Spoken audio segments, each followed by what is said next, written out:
만행결사 자비순례가 목적지인 봉은사까지 100km도 남지 않았습니다. 큰 문제 없이 순례가 진행되는 데에는 의료진과 실무진의 보이지 않는 헌신이 있었는데요. 숨은 1등 공신의 노력을 윤호섭 기자가 취재했습니다. 이른 새벽부터 3시간 동안 쉴 새 없이 길을 걸어온 순례자들이 맞이하는 아침 공양. 공양물을 받기 위해 나란히 줄을 선 순례자들 옆에서는 발열 체크가 한창입니다. 바나나와 치즈 한 조각 등 매일 똑같은 아침 식단처럼 발열 체크를 하는 사람도 변함이 없습니다.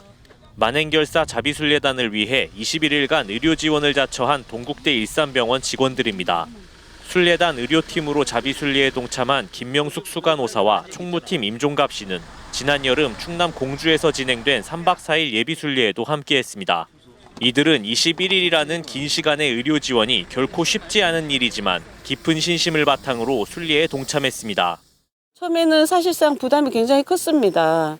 21일 동안에 이제 추운 데서 텐트에서 자야 하고 스님들께서 혹시나 또 다른 그 순례자께서 어떤 건강상 이상이 있지 않은지 굉장히 심적인 부담이 컸는데 불자로서도 그렇고 의료인으로서도 그렇고 제가 이 행사에 참여함으로써 저 자신이 갖고 있는 또 여러 가지 어떤 그 회항할 수 있는 그런 기회도 되고.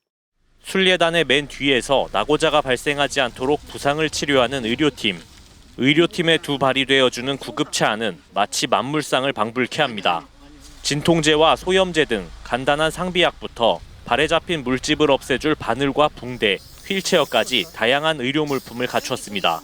의료팀은 예비순례에 이은 이번 자비순례가 불심을 다시 한번 느낄 수 있는 소중한 기회라고 말했습니다.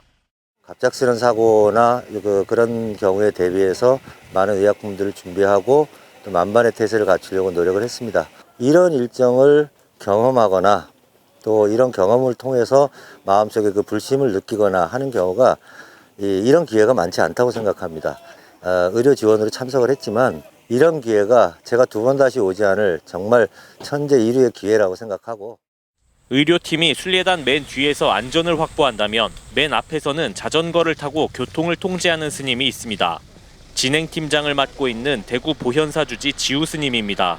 지난 8월 자비순례 사전답사까지 함께한 스님은 현재 매일 순례단이 안전하게 목적지에 도착하도록 길을 안내하고 있습니다. 휴식 장소와 화장실 등을 찾고 다음 날 이동할 곳까지 미리 자전거로 다녀오면 해가 진 뒤에야 스님의 하루가 마무리됩니다.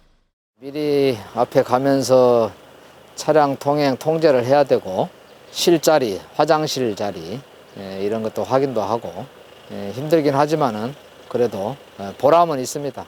무사고로 지금까지 여기까지 이렇게 안전하게 왔다는 것이 참 천만다행입니다. 앞으로 남은 코스도 안전하게 무탈하게 봉은사까지 잘 갔으면 하는 마음으로. 목적지인 봉은사까지 100km도 남지 않은 가운데 의료팀과 진행팀의 수고로움은 순례단의 걸음을 더욱 빛나게 밝혀주고 있습니다. BTN 뉴스 윤호섭입니다.